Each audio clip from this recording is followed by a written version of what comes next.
buenas tardes. Es un placer tener a dos profesoras investigadoras expertas en género y migración el día de hoy, a Marcela Cerruti y Catherine Donato, y decir simplemente que estamos robándolas ellos están aquí en el Colegio de México, en el Brown International for Advanced Research Institute, BIARI por las siglas en inglés. Así que aprovecho la ocasión para hacerles una pequeña entrevista en el marco del Seminario de Migración, Desigualdad y Políticas Públicas, que inicia justo este año en el Colegio de México. Y digamos, este seminario busca entender, por un lado, cómo se asocian la migración y la desigualdad en un sentido muy amplio, tanto en lugares de origen como en lugares de destino, y cómo, digamos, es causa o consecuencia la desigualdad en los procesos migratorios. Y nos interesa mucho entender qué políticas públicas o cómo se puede hacer para tratar de atenuar estas desigualdades, diferencias que existen. Entonces, tenemos, a Marcela Cerruti, ella es investigadora del Centro de Estudios de Población en Argentina, y a Catherine Donato, que es de la Universidad de Georgetown, en el Institute for the Study of International Migration. Y creo que es interesante la discusión de hoy, porque justamente son perspectivas complementarias en los estudios que ustedes han hecho a lo largo de muchos años, entendiendo el género y la migración, por un lado desde la perspectiva comparada a lo largo del tiempo, de una perspectiva histórica, pero también en distintos destinos. Entonces, no sé si me puedan decir brevemente un resumen de cómo entender esta intersección entre migración, desigualdad y género, y después, empezamos la discusión si quieren. No sé quién quiere empezar. ¿No? Catherine. Sí, por como hace 20 años, ¿no? Estaba haciendo investigaciones sobre migración. Empecé con investigaciones sobre migración entre México y los Estados Unidos, y después tuve interés en qué está pasando en otros orígenes aquí en las Américas, y también ahorita tengo proyecto en Bangladesh, ¿no? Entonces, pero sabes que con mi tesis de doctorado empecé a hacer trabajo sobre migración y género. Pero después, en estos años después, ¿no? Con todo lo que tuvimos que hacer, ¿no? Cuando somos profesoras, ¿no? Y no podía escribir mucho, hasta como la primera cosa que yo hice era un análisis sobre mujeres de migración entre México y los Estados Unidos. Y cuando la base de datos de Mexican Migration Project ya tuvo bastante mujeres, ¿no? Porque en el principio ellos estaban haciendo entrevistas nada más entre jefes del hogar, y entonces tuvimos que esperar, ¿no? Pero después yo hice muchas cosas, diferentes cosas. Ahorita, en el pasado también, cosas sobre qué es la situación por las mujeres en comparación a los hombres en los mercados laborales, ¿no? En los lugares de destino, en los Estados Unidos, en otros lugares. Y qué es la situación, ¿no? Después todo lo que pasó con la política en los Estados Unidos, ¿no? Qué es el efecto de por hombres y mujeres, ¿no? Y era como una pregunta larga, que tengo algunas investigaciones. Escribí un libro sobre género y migración internacional, con una profesora de historia, por donde analizamos como datos de una época 400 años, y queremos investigar, ¿no? La situación en el mundo, ¿no? de migración internacional entre los hombres y mujeres. Y todo lo que pasó eso por el momento, eso es un resumen breve, pero bastante. Y sí que ahorita regresamos a los hallazgos, justamente de las brechas de género y de nacimiento. Bueno, en realidad mi preocupación sobre el tema de género y migración estuvo orientada a dar cuenta de patrones migratorios diferenciados de mujeres y varones, por un lado, es decir, lo que tiene que ver con motivaciones migratorias, con dinámica migratoria, pero también en otro momento lo que tiene que ver con los procesos de integración e incorporación de mujeres y varones en sociedades de destino. Entonces, de algún modo lo que yo perseguí en mi agenda fue contrastar tipos de flujos migratorios de manera de poder identificar cuáles eran aquellas dimensiones que determinan quiénes migran, de qué manera migran, qué posibilidades tienen de migrar en familia o no, de reunificar su familia o no, y después, bueno, cuáles son los modos concretos de incorporación. Y en ese sentido hice investigación inicialmente hace mucho tiempo sobre México, Estados Unidos, después bastante de migración intrarregional en Sudamérica, que es mi área de especialización, y después migración de Sudamérica a Europa, particularmente la migración a España. Y entonces esto me permitió a mí determinar elementos más de carácter estructural que moldean estos patrones y que, bueno, si querés después lo comentamos. Sí, no, gracias. Algo que es interesante, justo el seminario busca desde una perspectiva comparada, tratar de entender estos procesos. Entonces creo que, digamos, ambas tienen experiencia desde una perspectiva digamos, espacial, temporal, que nos puede ayudar justo a tratar de entender esto. Quizás me gustaría que hablaras un poco más, Catherine, de estas brechas, ¿no? Comentábamos hace rato que justo la brecha de género suele ser constantemente mayor que la brecha de estatus migratorio, ¿ok? Lugar de nacimiento, natividad.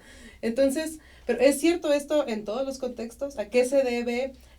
¿Ha sido así siempre, no? Mira, yo hice este análisis con datos del censo por 12 países aquí en las Américas. Y sí, en los Estados Unidos, en Canadá y México, pero también en Panamá, en Argentina, en Bolivia no, pero Ecuador y no sé dónde más, Costa Rica, etcétera, Nicaragua. Y sí, hay migrantes, un punto básico, hay inmigrantes en todos los lados, ¿no? Y normalmente no pensamos, mira, todos los inmigrantes van a países muy grandes, Argentina, los Estados Unidos tienen una historia muy larga, ¿no? Pero hay inmigrantes en muchos países, ¿no? Países que tienen muchas oportunidades y no tienen. Pero en todos estos países, en todos los años por donde tenemos datos, ¿no? Porque tengo los datos del censo, entonces cuando el censo ya está hecho, ¿no? Podemos usar. Y hacemos estos modelos, ¿no? Y muy cuantitativos. Y queremos entender los efectos de muchas variables, ¿no? Por la probabilidad de participar en el mercado laboral. Y cuando nosotros hacemos todo eso y podemos ver estas brechas muy grandes. Y la verdad es, sí, en algunos países la brecha de género disminuyendo, ¿no? Un poco. Por ejemplo, en los Estados Unidos, desde el 1960 y 1990 disminuyó, ¿no? Pero después es como aquí, ¿no? Más que 15%, ¿no? Estable en todo desde el 90, la 90, ¿no? En otros países sí a veces hay un cambio de tiempo, pero es cambio pequeño. ¿Y a qué se deben esos? ¿De qué? ¿A qué explicaciones nos podrían dar? Mira, y después de esto, cuando buscamos pensamos, ok, sí sabemos que parte de la migración y la historia de migración por las mujeres es la familia, ¿no? Entonces hacemos como interaction terms y todo eso con matrimonio, ¿no? Con el estatus de matrimonio. Y con esta variable hicimos muchas cosas que no podemos explicar como en este momento, pero con esta variable hicimos como muchas interactions, ¿no? Y bajó la brecha. Okay. Mucho, ¿no? Entonces, si vamos a entender, ¿no?, la situación de género en este tipo de investigaciones, y nosotros no tenemos que nada más incluir el estatus de matrimonio, porque nosotros incluimos en el modelo básico. Pero tenemos que pensar, mire, si estás casada o no, significa muchas cosas y tienes que hacer interacciones entre otras variables, ¿no? Y con podemos ver como una brecha todavía, ¿no? Pero brecha en muchos países más pequeña. Entonces, y por nosotros en el fin escribimos, mira, no podemos hacer nada más, y si tenemos interés en tenemos que entender, ¿no?, que el poder del matrimonio, el estarse matrimonio, ¿no? Y ella también... Sí, justo. Sí.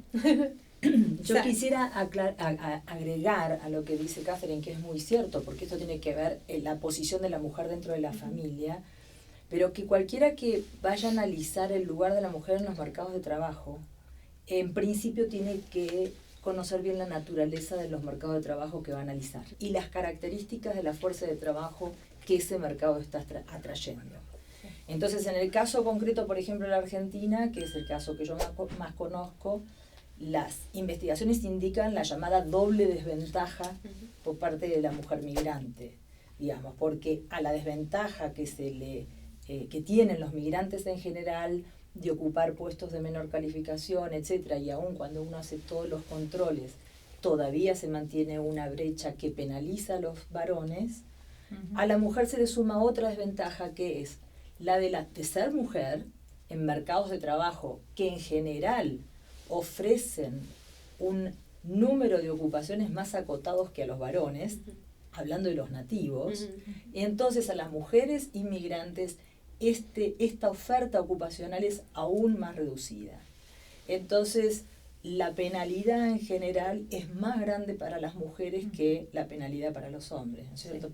Por eso es... Y hablábamos justo hoy sobre cómo, digamos, la relación que tiene con la globalización, ¿no? Y el tipo de empleos también donde las mujeres se insertan. No sé si alguien quiere hablar un poco de eso, digamos, en el caso concreto hablábamos de las mujeres latinoamericanas que van a Europa o incluso a Canadá, se insertan justamente en servicios de cuidado, en servicios que son resultado de varias transformaciones que han ocurrido, ¿no? La participación femenina. Claro, esto tiene mucho que ver con, bueno, por qué se producen las migraciones, ¿no? Y dónde uno pone el eje, si lo pone en los factores llamados más de demanda de los migrantes o lo pone más desde el lado de el país de origen que expulsa a su población. Yo soy de una posición más orientada hacia la primera, digamos, no hay casualidades de a dónde van los migrantes en el mundo. Los migrantes van en general a donde son bien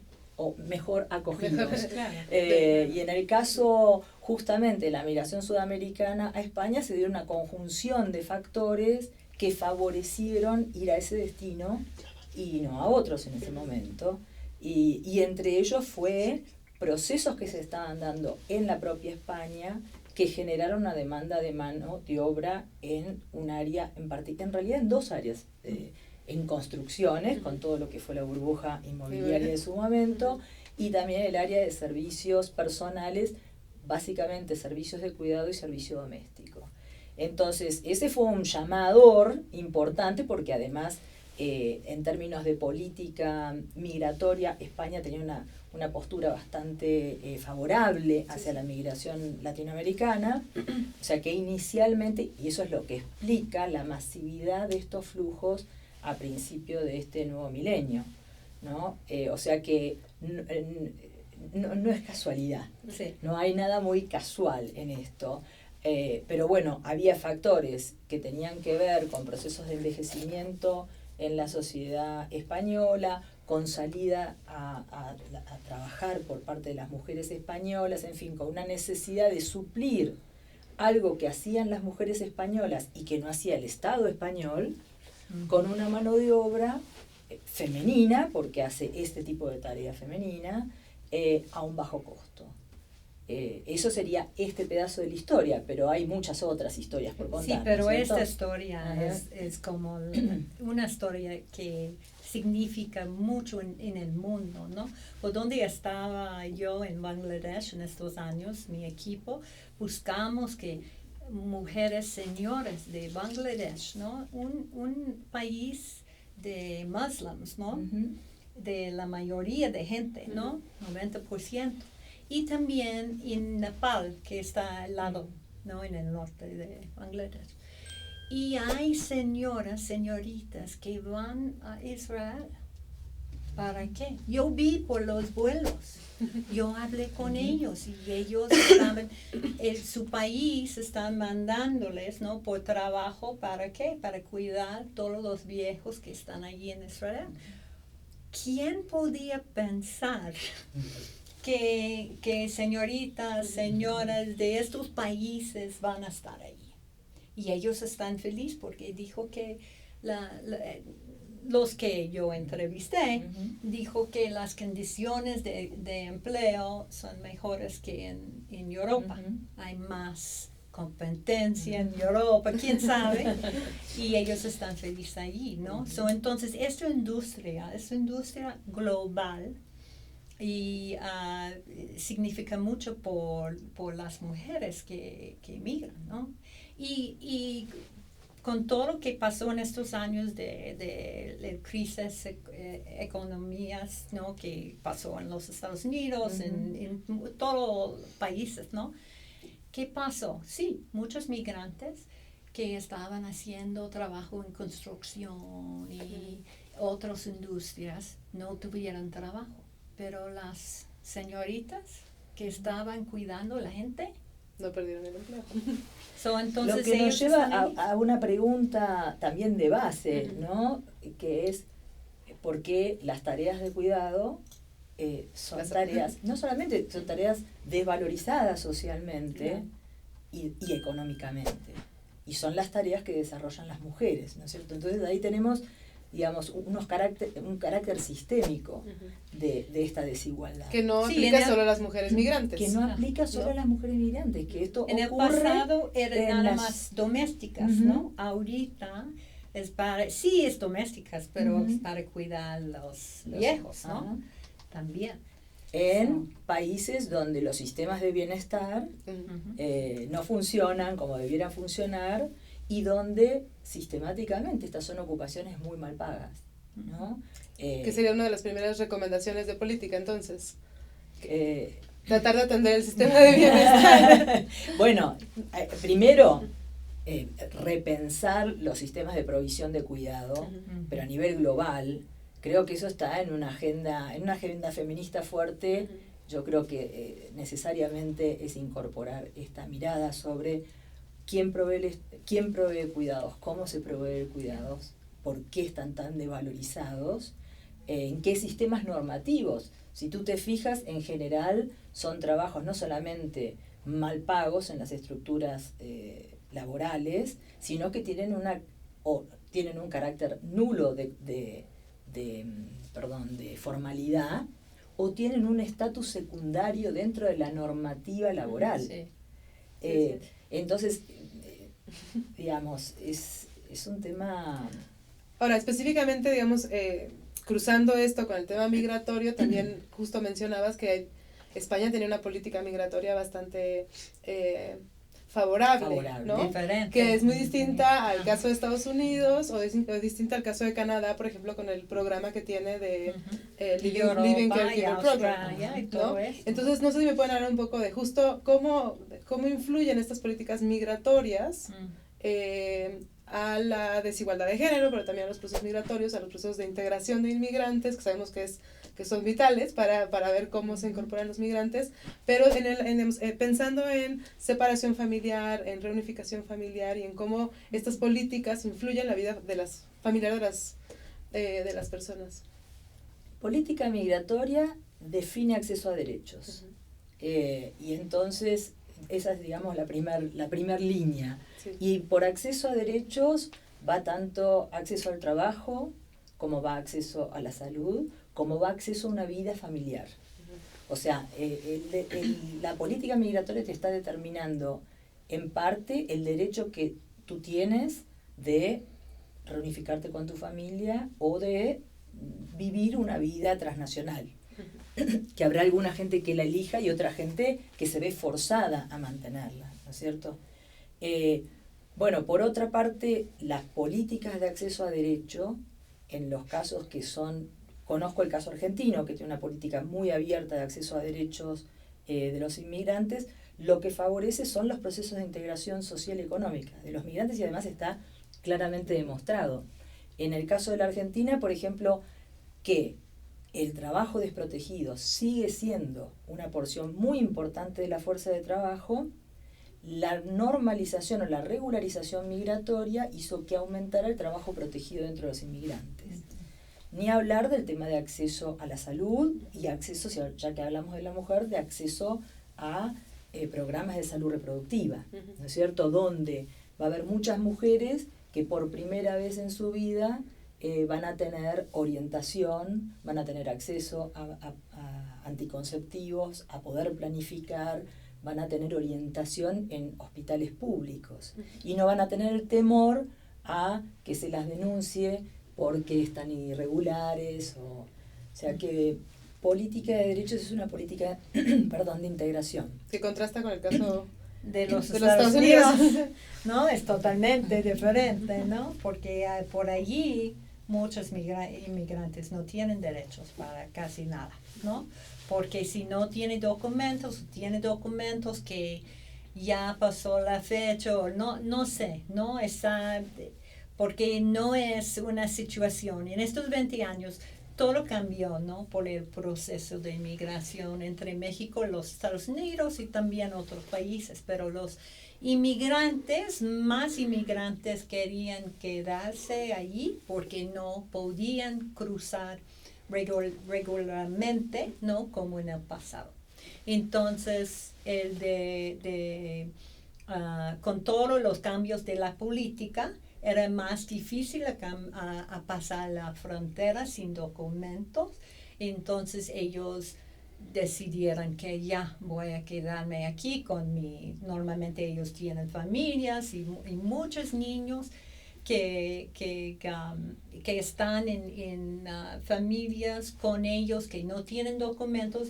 Los niños tienen documentos, nacieron allí, ¿no? Entonces ellos quieren regresar a su pueblo o algo, pero no pudieron porque tienen miedo. Y tienen miedo por casi todo. Para entrar en un banco, para llevar sus niños a una escuela, ¿no? Y para hacer una junta con el maestro o la maestra de sus niños, ¿no? Y en este caso la situación es muy difícil y por eso y los salarios de los inmigrantes mexicanos sin documentos bajó mucho en estos años y más que otros grupos, etcétera. Y las mujeres más que los hombres, ¿no? Entonces, porque están en este tipo de trabajo que no es trabajo en el sector formal y están realmente están en trabajos que no están muy estables, todo eso, tienen que cuidar sus niños, ¿no? Entonces sí, es una situación muy, muy mala por todos los inmigrantes que están ahí con problemas de documentos, ¿no? Posiblemente no tienen documentos o tienen documentos que tienen problemas o por ejemplo estos niños, no todos son niños, adultos, ¿no? Que tienen DACA, ¿no? Eso es permiso pero temporal y para vivir, para trabajar allí, pero también ellos tienen miedo. ¿Qué pasa con uno de sus parientes o ellos si algo pasa si vamos a tener un cambio de gobierno y entonces estamos en este momento, ahorita, la incertidumbre, ¿no? Entonces todos tienen miedo por eso y no hay derechos, ¿no? Entonces a veces pienso que si mi país podría ser que Argentina está haciendo, wow, ¿no? Todo el mundo, por millones de inmigrantes, van a cambiar.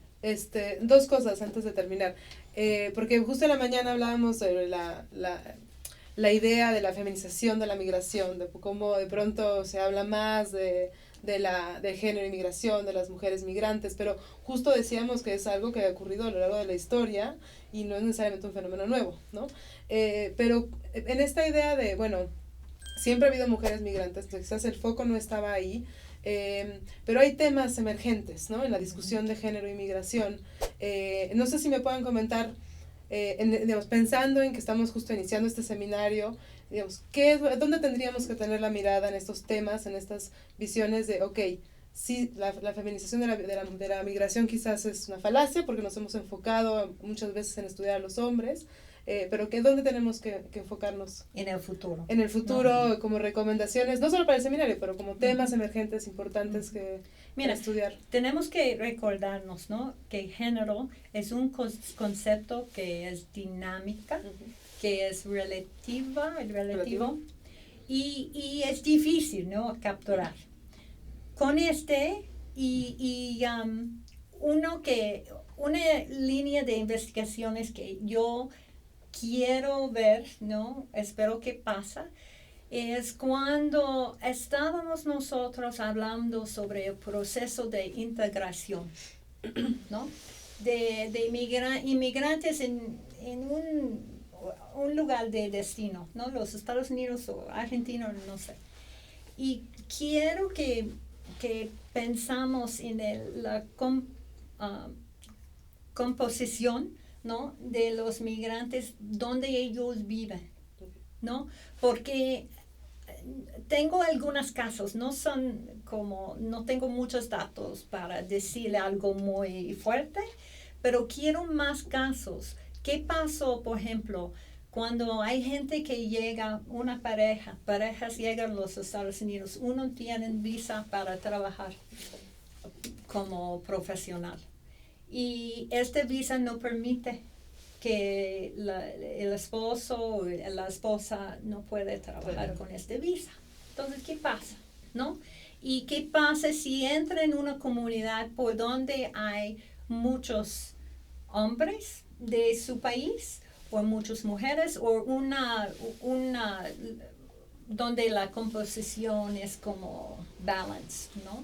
¿Y qué pasa con la integración de estas personas y estas familias? O sea, ¿te refieres a los contextos locales de recepción y la variación geográfica de esto? Sí, entonces yo quiero más de este tipo de investigación. Creo que a lo que apunta Catherine es un poco cómo es el funcionamiento de las redes sociales migratorias. Ajá. Y en cuanto las redes sociales, que mucho tienen que ver con la clase y con la etnia y con los modos de integración en la sociedad de destino, a veces determinan canales de segregación, no siempre canales de integración social, ¿no? Y en ese caso, cómo funcionan básicamente entre mujeres y varones. A mí me parece que los estudios de género, y además sería muy saludable que cuando hablamos de estudios de género dejáramos de hablar de mujeres, ¿no? Porque estudio de género involucra mujeres, varones, LGTB, la orientación sexual tampoco es relevante en este caso, son sistemas de relaciones sociales y cómo esos sistemas de relaciones sociales estructuran la inequidad. Y entonces me parece que como agenda es cómo posicionar temas de género que no sea exclusivamente un tema de mujer. Okay. ¿Entiende? Porque Sí. es más, en la academia y en las ciencias sociales, los temas de mujeres parece que son temas para las mujeres. Y no hay, digamos, entra en un seminario de género y migración y vas a ver que el 80%, es más, posiblemente el 80% el primer día de clase, el 100% en el tercer día de clase. Son mujeres, ¿no? Entonces me parece que los temas que hablamos con género y migración son muy importantes para los temas de inequidad social. Entonces de alguna manera hay que romper esto y empezar a interesar a todo el mundo que está trabajando temas de migración internacional en cómo la dimensión de género es una dimensión es una de las dimensiones que estructura la inequidad. Bueno, muchísimas gracias. Creo que tenemos Gracias. no, ha sido un placer tenerlas en esta cápsula para el Seminario de Migración, Desigualdad y Políticas Públicas del Colegio de México. Muchas gracias. Un gusto. Gracias. Gracias.